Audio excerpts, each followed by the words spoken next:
Hello, my name's Kerry Young. I'm a clinical psychologist and I run a specialist trauma service in London.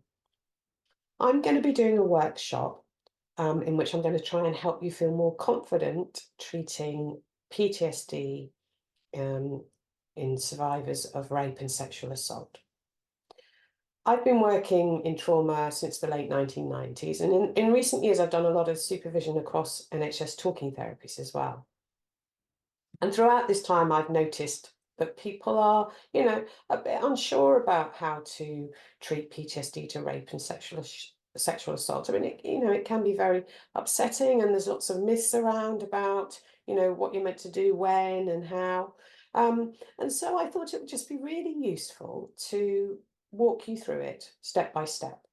So we're going to use Ellis and Clark's cognitive therapy for PTSD, and we're just going to start at assessment and work through treatment during the day. And I'm going to really focus on practical clinical skills. So I'm going to show you how to have these conversations about reliving, show you how to update hotspots that are very particular to rape and sexual assault.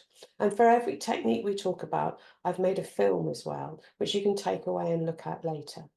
So I'm really hoping that by the end of the day, you'll think, yes, okay, I understand how to do this. And then you'll be able to go out there and do it with survivors of rape and sexual assault.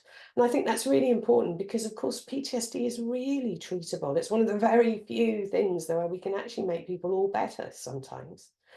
And if you're stopping someone re-experiencing day in, day out a rape or a sexual assault, it's an amazing thing to have done. And we do know how to do it. So let me just take you through it, and then you'll feel confident and you can go ahead and do it yourselves. Okay, see you there.